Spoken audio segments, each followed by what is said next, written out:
Como les decíamos, la doctora Patricia Medina Suta. Ella es doctora en Psicología Educativa y Desarrollo Humano en Contextos Multiculturales por la Universidad de Valencia en España y máster en mención similar por la misma universidad, magíster en Gestión de la Educación por la Pontificia Universidad Católica de Perú, y además es especialista en audición, lenguaje y aprendizaje por CEPAL. Es responsable de promoción de la investigación en el posgrado de la Universidad Antonio Ruiz de Montoya. Doctora, bienvenida a Cuestión de Contextos. Muchas gracias por atender nuestra invitación. Muchas gracias a ustedes también, ¿no?, por esta convocatoria de este tema, complicado a veces, pero hay que simplificar las cosas, ¿no? Así es. Doctora, sabemos que usted tiene una labor para promover el tema de la investigación científica, académica. ¿Qué tan difícil es despertar el interés por la investigación? Eso tiene que ver con una historia de vida de cada uno, ¿no? Y tiene que ver con las personas que se van constituyendo, digamos, en momentos de desarrollo del espíritu investigativo, ¿no? Voy a hablarles de una cosa muy concreta mía, ¿no?, como profesora. Ahora yo me desempeño en el posgrado, en Ruiz de Montoya, a veces también en otros espacios, ¿no? Y de pronto nos encontramos con personas que no hicieron nunca una tesis, porque antes nuestras leyes han permitido los exámenes de suficiencia profesional. Y bueno, pues, ¿no?, nuestro ritmo, la aceleración y todo esto de alguna manera desencadena pues que ello no se constituye, ¿no? Qué difícil puede ser despertar el espíritu investigativo o la motivación. Justamente cuando no conocemos algo, hay una negación, hay eso de que cómo será, o de pronto lo que estábamos conversando un poco antes, ¿no?, el hecho mismo de que cómo te pintan eso, ¿no?, cómo te están planteando que es una tesis, ¿no? Entonces desde ahí ya hay en arranque no hay una disposición. Entonces yo tengo que emplear no solamente la idea de lo que puede constituir realizar una tesis en relación a lo productivo, ¿no?, para la profesión, sino también despertar desde el ser, desde esa dimensión interna, un espíritu reflexivo, un espíritu de conexión, ¿no?, un interés sobre un problema que te conecte desde tu profesión, desde ahí viene, ¿no? Entonces, creo que esa tarea no es una tarea no es una tarea fácil, ¿no?, para un metodólogo. Y en estos tiempos lo que hay que ver es cambiar justamente la idea de la metodología dura que teníamos siempre, ¿no? El curso de método de investigación empezaba de frente ya con los diseños, los métodos, y de pronto eso no es. Con el tiempo yo he ido aprendiendo que eso más bien es como darle ya a la persona un esquema, una estructura, y no partir de esa dimensión más interna que lo disponga a una reflexión y a un interés verdadero, ¿no? Hay que ver desde su punto de partida de la propia persona, ¿no? O sea, qué cosa te conecta, qué problema, ¿no? Entonces por ahí, ¿no? Bienvenida, doctora. ¿Cuál es el perfil que debe tener un investigador? El perfil. Esa palabra te dice de una homogeneidad, ¿no?, de una generalización. Yo diría, dentro del perfil, dentro de las capacidades que puedan implicar una competencia de investigador, ¿no?, porque el perfil puede sonar a una sola forma, ¿no? De pronto pueden haber personas que son más dispuestas a la sistematicidad, ¿no?, u otras personas que necesitan más bien ir desarrollando inductivamente procesos reflexivos para ir llegando a definir mejor un planteamiento del problema, una estructura temática. Entonces, eso, ¿no? Primero, encontrar el paradigma, el eje paradigmático, ¿no? ¿Qué te dispone mejor? ¿Cuáles son esos procesos que te conectan más, ¿no? Y de pronto vas planteando el problema en esas dimensiones, ¿no? Un poco más acercándote a sujetos, a contextos, disponiéndote a hacer un alto. El investigador no es el que corre para hacer la tesis, es el que tiene que leer, es cierto, pero también tiene que reflexionar en contraste de lo que va leyendo con eso que va encontrando en su lectura de la realidad. Entonces, el perfil o la capacidad, la disposición de un investigador tiene que ser orientada siempre a procesos reflexivos, a lectura del contexto, a lecturas ya de fuentes científicas que al comienzo no lo son, porque también eso hay que cambiar la idea. De frente no es lo duro de la base de datos, hay que primero hacer pesquisas. Hay un nuevo concepto, bueno, una nueva forma de concebir el estado del arte. A veces el estado del arte lo vemos como un producto, muchos de nosotros acá, sobre todo en nuestro país, ¿no?, o el estado de la cuestión, ¿no?, cuando de pronto el estado del arte es una práctica transversal, o sea, indago, reflexiono, analizo y luego ya voy plasmando eso en el texto, le voy dando forma, mapeo, construyo mis ideas, ¿no? mis argumentos, por ahí, ¿no? Usted nos mencionaba justo antes de empezar el programa que el problema a veces radicaría desde la educación básica, ¿no? En el tema de desarrollar algunas capacidades, ¿no? Es quizá por eso que es tan difícil empezar una tesis, terminarla, ¿no? Porque para unos es un reto, para otros es un problema complejo, para otros de repente están como pez en el agua con el tema de la tesis. Son diferentes las reacciones de cada profesional, ¿no? A ver, vamos ordenando un poco. Sí, esa mención es importante, ¿no? Yo soy profesora de primaria, les dije, de formación inicial. He trabajado con niños y bueno, me he especializado también en aprendizaje. Trabajo ahora también con otros niños, ¿no? Algunos que han podido o tienen este problema de Asperger, ¿no? Justamente es parte del autismo, ¿no?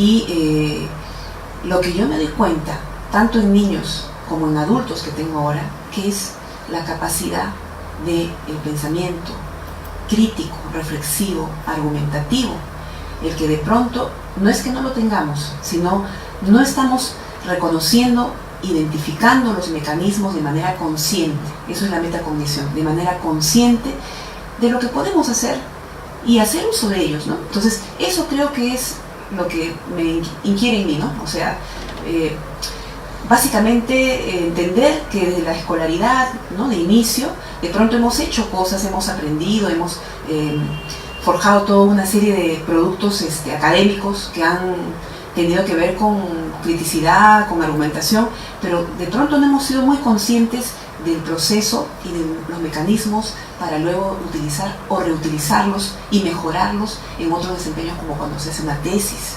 Eso es uno. Y luego lo otro es la última competencia, digamos, de la cognición en este plano de desarrollo, ¿no? de comprensión incluso de un texto, es esta capacidad de crear, de innovar, de transformar, ¿no? A proponer a partir del texto. Y una tesis a veces es eso, ¿no? No solamente es análisis, también puedes proponer algo desde tu experiencia, pero tienes que hacerlo científico. Entonces, esa capacidad, yo no puedo ser capaz de proponer en forma consciente, metaconsciente, si yo no tengo claro que antes, para yo utilizar mi pensamiento reflexivo crítico, donde yo voy a tener que demostrar una postura científica, porque eso es una tesis, y tiene que ver con que tengo que tener un marco de referencia. Y en la escuela hubiera sido y sería propicio que no solamente, lo dije en algún momento en otro espacio, nos digan, hay un libro, hay un solamente ese texto el que lo dice el concepto. Por ejemplo, ¿qué es la lectura? ¿No? Y ese texto solamente te dice el concepto. Pero no, hay posturas sobre lo que es la lectura, la definición de la lectura.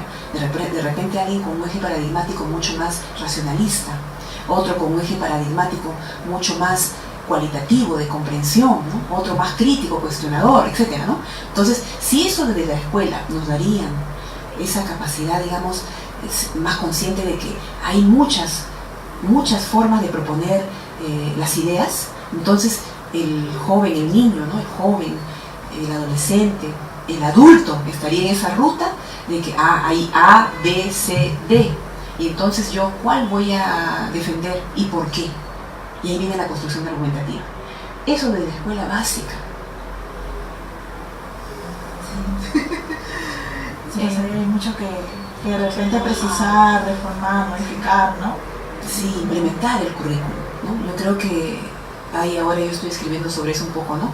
Para mí el tema es implementar el currículum. El problema se podría solucionar, creo yo, si cada quien encuentra la forma. Y no hay una única forma. Eso también es lo que hay que entender. Así como hay muchas formas, en todos los casos, como te acabo de referir, ¿no? El maestro debe encontrar desde su eje paradigmático también la forma de implementar su currículum. Lo que me funciona a mí no necesariamente le funciona al otro, por muchas razones. Sí, dígame, para la mayoría de los tesistas, el escoger el tema de por sí siempre es muy complicado. ¿Cómo se elige un tema adecuado? Sí, me acuerdo tanto que había en mis inicios de asesora, ¿no? Personas que venían y me decían, alumnos, ¿no? Profesora, ¿qué investigo? Y era como pensar en esta imagen, ¿no? El asesor diciéndole en el oído, ¿no? Al asesorado, esto, ¿no? Pero, ¿qué le estoy haciendo? ¿Qué estoy transmitiendo ahí? Estoy transmitiendo mi propia necesidad, mi propio ser, mi propia inquietud. Pero no estoy haciendo que la otra persona se disponga a elegir el tema. Entonces, elegir el tema tiene que ver con una conexión, primero, desde la identificación del problema, eso que tú crees que necesita ser resuelto o necesita ser comprendido. Primero comprendido antes que resuelto. Entonces ahí viene pues que el tema tiene que ver con la práctica, con una línea de investigación, es cierto, pero primero con lo que tú haces. Si estás haciendo una tesis para, no sé, de fin de la carrera, ¿no? O una tesis de fin de maestría que también aplica igual, tendrías que conectarte con aquello de la práctica de esa profesión, de esa mención de la maestría o doctorado, ¿no? Que te está conectando, que te está problematizando. A veces no es un tema, a veces es una persona. Llamémosle objeto de estudio, objeto de investigación. Puede ser una persona en un contexto, o muchas personas en un contexto, de cara a una situación. Entonces, es eso, ¿no? Empezar a reflexionar para el tema, primero, tu conexión interna con la situación, con las personas, y ahí sale el tema. Luego yo empiezo a pensar ya en que ese tema no está aislado. A alguien más lo conectó en un proceso similar al mío, y entonces hay antecedentes científicos, hay otras tesis, y hay que pesquisar, ¿no? Hay que indagar. ¿Qué hay acá en el Perú o afuera? Y entonces ahí vas determinando tu tema. Que las tesis son los títulos, ¿no? A veces se dice, mi tema está en el título, la variable, le decimos muchos metodólogos, ¿no? Puede ser una variable, ¿por qué? Porque va a variar, y hay procesos estadísticos, pero también puede ser una categoría de análisis. Y ahí ya no estamos hablando de algo que vamos a medir necesariamente, sino algo que vamos a comprender, un concepto. Doctora, respecto al tema, ¿basta con que tengas interés y esa conexión o también que tengas el acceso a las fuentes, por ejemplo? Sí, primero el punto de partida, decía, es la conexión, porque toda decisión viene desde uno. No es que alguien te la impone, en el reconocimiento del problema, porque un tema siempre arranca del reconocimiento de un problema. Luego vienen las fuentes, que ya le estaba un poco contando, ¿no? Entonces, mi necesidad es, no, esto me conecta, pero esto va a ser una tesis, y yo tengo que desarrollar una postura, y esa postura tiene que estar fundamentada y argumentada. Por lo tanto, ahí empieza la revisión de bases de datos. Pero ahí también el proceso generalmente nos dice, tiene que ir de frente al repositorio tal, ¿no? A la página tal, que es la autorizada incluso de la misma universidad, ¿no? Las fuentes, ¿no? Los repositorios son estas bases de datos, ¿no? Que hay muchas, ¿no? Y entonces hay de libre acceso y hay otras de acceso comercial. Y no todos tenemos la posibilidad de un acceso comercial, porque a veces es muy caro, tanto para uno mismo como para el mismo centro de estudios. Un buen Google académico, que es el más universal, si tú lo utilizas, un Google académico, ¿no? Si tú lo utilizas bien, es un buen recurso. Pero ahí viene otra vez, ¿cómo lo utilizo? Ustedes no solo deben entrar al Google académico y ya empezar a escribir en la ventanita el tema, ¿no? O lo que quieran, sino fijarse alrededor de toda esa plataforma, los contenidos, las disposiciones de estos botoncitos, ¿no? Que hay ahí, ¿no? Entonces no nos fijamos, hay una serie de elementos, relevancia, temporalidad, ¿no? A veces hay personas que no lo saben, pero ahora hay eso, ¿no? Índice H, porque tú te puedes inscribir en el Google académico, tener un perfil, tener tu biblioteca. Lo que pasa es que ustedes están escribiendo aquí, están mandando ustedes saludos a la docente Mónica Escalante. Bien, sí, saludos, ¿no? También la conozco. Así que nos dice, ¿no? La investigación es parte de la formación de todo profesional y somos los docentes quienes debemos acompañar el proceso de construcción de la tesis. Me manda felicitaciones a ustedes. Igual, mucho cariño también. Sí. Usted nos hablaba del problema, ¿no? En todo caso, ¿cómo encontrar ese problema que nos ayude a poder, ¿no? Fijar un camino para poder trabajar la tesis? Ok, les había dicho de la conexión, y entonces el problema, de una manera instrumental, voy a referir ahora, en el proceso investigativo, hay que identificarlo primero, Luego hay que delimitarlo, ¿no? En lo que estábamos diciendo, ¿no? Sobre qué voy a investigar y en quiénes y dónde, ¿no? Esas son las preguntas, ¿no? Entonces ahí generalmente los procesos más duros nos dicen en el título, ¿no? La variable, y entonces las personas, que pueden ser los alumnos de segundo grado, y entonces el contexto, que generalmente lo vemos muy geográfico, y a veces no necesariamente es así, porque hay otros diseños que no aplican de esa manera, ¿no? Entonces el problema determinado, de todas maneras hay un reconocimiento de sujetos, de contextos y de la temática en sí, de la variable o categoría, luego se tiene que definir, y en la definición también hay posturas, ¿no? Si lo vamos a operacionalizar, que son en dimensiones cuando es una variable, o si lo vamos a subcategorizar cuando estamos hablando de categorías de análisis, pero se trata justamente de definir en teoría, ¿no? ¿Cómo lo están estudiando? ¿Bajo qué composición? ¿Qué identidad? Se habla de identidad en el sentido estricto de la teoría, ¿no? De la que proviene. Si lo están viendo desde una teoría sociocultural vygotsky o una teoría psicológica o psicocognitiva piagetana, estoy hablando de dimensiones ya de base, ¿no? Y luego el problema también se tiene que ir caracterizando, y ahí está el foro interno del investigador, ¿no? Cómo tú lo percibes para que realmente hayas dicho, este es un problema. Y entonces lo describes, ¿no? En tu contexto más inmediato, ¿no? Luego tenemos el tema de este proceso más de el planteamiento del problema. Y ahí vienen las fuentes, los recursos, estos que nos dan el contexto internacional, nacional, y entonces hay métricas, y entonces hay normativas, y entonces hay bases legales, y entonces hay estándares. ¿En medio de qué está eso? ¿Es un problema para los otros? Y empiezo yo a hacer todo un reconocimiento macro, micro, dimensional, ¿no? Lo que llamamos en el contexto internacional, nacional, y que alguna vez leía a un especialista de una universidad que le llamaba la lógica del embudo, porque va de lo internacional a lo específico, ¿no? Nacional y específico. Y lo último que generalmente en el proceso de la tesis se hace, y que a veces también se hace dependiendo, ¿no? Pero está en la tesis misma, es la formulación de la pregunta científica, el problema como pregunta. Pero no siempre es una pregunta, a veces no es la pregunta, sino las preguntas, porque el diseño es más cualitativo de comprensión, entonces son preguntas orientadoras. A veces una tesis no tiene que tener hipótesis, sino esa parte reflexiva que necesitas tú responder. Ese es un proceso más heurístico, ¿no? Como los filósofos, ¿no?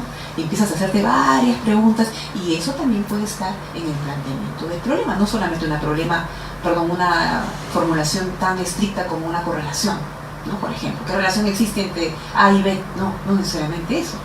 Pueden haber más preguntas, porque el diseño es más de comprensión cualitativa. En lo que concierne a la hipótesis y los objetivos, ¿cómo vamos, digamos, apuntalando ese tema? ¿Cómo vamos definiendo? ¿Cómo lo vamos, ¿no? encontrando? Claro. En este mismo ordenamiento o en esta secuencia de explicaciones, ¿no? Si yo ya empiezo a reconocer sobre qué voy a investigar, en quiénes voy a investigar, en qué contexto, situación, no siempre geográfico, pueden ser situaciones, ¿sí? Incluso momentos específicos de ese desencadenante del problema.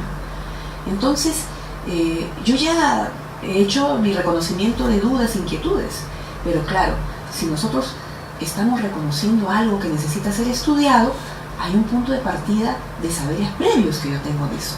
Por lo tanto, puedo hacer conjeturas, ¿no es cierto? Eso estoy hablando en el estricto general, no ahorita en un diseño, en el estricto general. Las hipótesis pueden ser concebidas en un modo más general de eso que yo ya estoy afirmando a priori sin haberlo todavía demostrado, porque lo voy a comprobar, contrastar, mis conjeturas, ¿no? En el caso de un diseño más cualitativo, estoy hablando de preguntas orientadoras que necesito responder, pero también puedo tener hipótesis a priori, no como un diseño cuantitativo que sí te está hablando de repente de que sí habrá una relación altamente significativa, entonces ahí sí tienes que utilizar otros procedimientos, si estás hablando de otro tipo de procesos, ¿no? Y los objetivos se asocian a ello. Si yo estoy preguntándome, si estoy haciéndome conjeturas o hipótesis mucho más concretas, ¿no? De diseños más cuantitativos o cuantificables, entonces los objetivos van en esas dimensiones, ¿no? Si es una tesis más de variables, ¿no? De determinar, demostrar, ¿no? cuestiones más cuantificables, los verbos serán esos, ¿no? En mis objetivos, ¿no? Determinar, establecer, cosas mucho más de escribir, ¿no? Mucho más que tienen que ver con esa naturaleza cuantificable, ¿no? En el caso de una tesis más cualitativa, los objetivos son más abiertos también, permiten aperturar otro tipo de inicios, ¿no? Como por ejemplo analizar las manifestaciones sobre el liderazgo, ¿no? En docentes, etcétera, ¿no? Comprender, ¿no? Proponer, interpretar, ¿sí? Contrastar, también puedo contrastar ideas, por ejemplo, La ¿no? profundidad de investigación depende si es una tesis de pregrado o una tesis de maestría y doctorado, ¿no? Claro, el camino debería llevarnos a entender también los procesos de un tesista que empieza el ritmo académico y lo concluye con una tesis en pregrado, y luego pues estamos hablando de que la maestría y el doctorado exigen más investigación, más profundidad, ¿no? Hemos hablado así punto por punto y quisiera también que nos comentes sobre el marco teórico. Sí, sí, sí, está muy bien, ustedes están siguiendo una secuencia y yo creo que eso interesa tanto, ¿sí? Porque eso es lo que nos piden los esquemas, ¿no? De las universidades, los famosos, ¿cómo le llaman? Las guías, ¿no? Bueno, del proyecto, del plan de tesis, ¿no? Pues bien, sí, el marco teórico, que se llama, o mejor dicho, el inicio, la palabra lo dice, marco, ¿no? ¿Qué es un marco? Es una cosa compleja, no es una sola cosa, es un marco de referencia, ¿no? Y la referencia tiene que ver con reconocimientos de estudios científicos antecedentes. A veces en las tesis las universidades nos hacen colocar en el proyecto o en la tesis los antecedentes científicos internacionales, nacionales o por universidades, depende cómo lo dispongan, y eso también lo decía el tesista muchas veces, pero solo los colocamos y luego cuando nos toca hacer discusión sobre ellos hay que volver a ubicarlos, pero esa parte a mí me queda como que es como si fuera algo, un adorno a veces, porque están preocupados los tesistas más en encontrar cuántos antecedentes, y entonces eran los de los últimos 4 o 5 años, y solo eso les preocupaba, ¿no? Cuando en realidad el antecedente es justamente eso que te da el cimiento de un marco teórico, de que te dice, la lectura, y quién investigó, y bajo qué teoría, y qué hicieron a nivel metodológico. Hicieron algo como lo que yo estoy proponiendo, yo voy a ir por allí, ahí viene tu justificación también de lo que estás investigando, tu aporte, ¿no? Para justificar tu aporte. Y entonces lo teórico, ¿desde qué teoría? ¿Estás siguiendo la misma teoría? ¿Estás extendiendo la teoría? ¿La estás complementando con otra teoría? Entonces, el marco teórico tiene que ver con que los antecedentes se utilicen primero en esa forma. Y luego, bajo ese estudio, análisis, empiezas a determinar cuáles son las corrientes teóricas que tú has podido identificar. Si son incluso de perspectiva, más, como les decía al inicio, ¿no? De repente más psicocognitivas, más socioculturales, más racionalistas, ¿no? Empírico-analíticas, depende cómo no hay una forma única de reconocimiento, porque también puedes tú, simplemente en tu profesión, las personas han investigado y han dicho, ¿no? Que esta teoría se determina bajo esta mirada, este enfoque, ¿no? Teórico, que cada quien en su profesión tiene distintas formas de percibir o de concebir, más que de percibir, de concebir, ¿no? Fundamentar la teoría, y eso se va dando en el reconocimiento mismo de las tesis que vas analizando, porque también te fijas, ¿no? Yo soy educadora, de repente encontré mucha información, no en mi carrera, en tesis de mi carrera, sino en la psicología, porque yo tengo una perspectiva psicocognitiva o psicopedagógica de repente. Entonces, esas cosas las va uno analizando, y ahí vas proponiendo un marco teórico. Pueden ser 2 perspectivas, 3 perspectivas, puede ser un histórico lógico, una evolución en el tiempo de las teorías, ¿no? Desde el conductismo hasta el construccionismo, y entonces has hecho una tesis que tiene que ver con eso, ¿no? Con un tema que tiene que ver con eso, un problema planteado, ¿no? Entonces, el marco teórico es eso, como también cruzar allí lo que estás dimensionando en relación a esa variable o esa categoría, ¿no? Tiene un concepto, una definición, tiene componentes, lo que le decía, ¿no? La identidad, ¿no? Tiene componentes, bajo tal teoría es así, bajo tal teoría es asá, bajo tal teoría es de esta otra forma, y entonces yo voy hilando esas reflexiones, no solo lo coloco, porque si ustedes van a hacer un marco teórico de estar considerando la información y plasmándola muy bonita, muy bien redactada, pero no reflexionan, no hacen un análisis, un comentario. Claro, no es al final, claro, una fuente tras otra citar nada más. Claro, no, hay que mencionar y ver qué te sirve, ¿no? Para ti, como para poder también reflexionar del tema que quieres tú desarrollar y si tienes que hacer alguna propuesta, ¿no? Sí, así es. Doctora, ¿y sobre las variables? Justo, ¿no? La variable concebida como tal es justamente llevada a una medición, ¿no? Se llama variable porque yo puedo estudiar el liderazgo como variable o como categoría de análisis.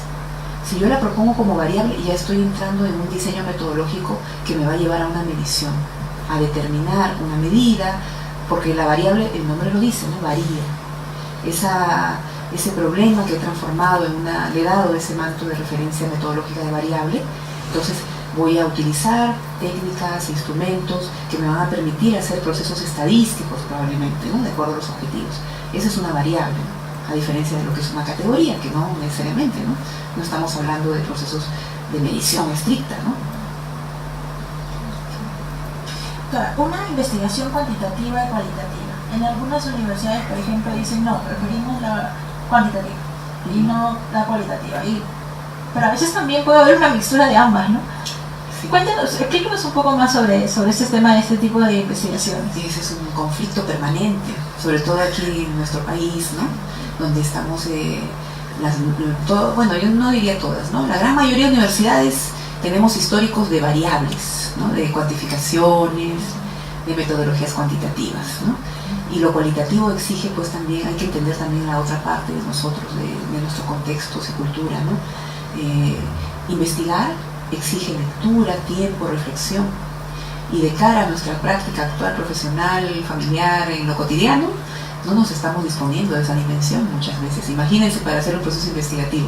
Entonces, la investigación cuantitativa como que ha sido la que ha predominado en mucho tiempo y sigue en algunos espacios más que en otros, ¿no? Hay algunos otros espacios que se están disponiendo mejor a investigación cualitativa, pero tiene que ver también con cambiar también estas formas de enseñar, ¿no? La metodología, de no de frente decir que es una variable, ¿no? Sino que el mismo estudiante o los estudiantes en el curso de metodología descubran desde su paradigma cómo quieren estudiar ese problema. Si darle el sombrerito, ellos se van a poner el sombrerito para verlo como variable o como una categoría de análisis, ¿no? Más cualitativa. Es que eso debería decidirlo el estudiante, el tesista, no el asesor. Ahí viene el pensamiento crítico extendido. Lo que les decía, ¿no? Desde la escuela, si te enseñan a ti a decidir, al comienzo, al final, pues tú vas a decidir porque tienes un eje paradigmático, porque tienes una disposición ya, cognitiva incluso. Entonces, la investigación cuantitativa tiene procesos mucho más sistemáticos, estructurados, muchas más certezas. Por eso es que muchas veces en espacios académicos la tenemos porque nos organiza mejor. Pero la cualitativa nos dice de ir hacia adelante, de ir hacia atrás, de que el título no va a ser siempre el mismo. Entonces imagínense las resoluciones que una universidad tendría que producir para estar en ese, cambiar el proyecto y el nombre. Ha pasado muchas veces eso, ¿no? Entonces estamos hablando de procesos mucho más flexibles por parte de las universidades, ¿no? De disponer de repente ya no un título exacto en un proyecto de tesis, sino hacer de pronto una consideración más general del estudio y luego ya en la tesis, cuando esté concluida, de repente ahí sacar una normatividad de cierre para que tesista vea todo un proceso, ¿no? En el caso de que sea sobre todo una investigación cualitativa. Entonces, está pasando eso, ¿no? La investigación cuantitativa está posicionada por esas razones, no estamos entrando en procesos más profundos en relación a lo que implica una investigación cualitativa, que es reflexión, es todo lo que le estaba diciendo, ¿no? Argumentación plena. Pero creo que también ahí hay un factor importante, ¿no? ¿Quién es tu asesor de tesis y quién lleva también el curso de tesis? ¿No? Porque muchas veces de repente no tienes la fortuna, digamos, de tener un buen guía, sobre todo cuando hay profesionales que han obtenido el título por examen de grado y no han hecho antes una tesis o una investigación o un artículo científico, por ejemplo, ¿no? Así es. Miren, esa es una... ayer yo estaba en un evento, ¿no? Un poquito un paréntesis, que es la conferencia regional de educación superior para América Latina y el Caribe, ¿no? Que se está dando en este momento. Yo de aquí tengo que ir para allá, ¿no? Y esta conferencia una de las cuestiones, uno de los lineamientos es la formación docente, pero ya un poco de cara al docente que tenemos ya, ¿no? Y los metodólogos somos, ¿no?, quienes ya estamos aquí ejerciendo ese rol. Entonces, esto es para pensar, ¿no?, para repensar nuestra práctica como metodólogos, para disponernos a no necesariamente mostrar una pedagogía de cara a la especialidad que tenemos, sino empezar a realizar nuevas formas y entender, ¿no?, atrevernos, conformarnos en comunidades, en intercambios, para ver las metodologías de otra manera. De esa forma ya el alumno pues va a tener esa posibilidad, ¿no?, también. Entonces, no se trata de que las personas que estamos ya no tenemos que estar, sino que tenemos que disponernos a algo distinto y de manera no individual, sino en colectivos.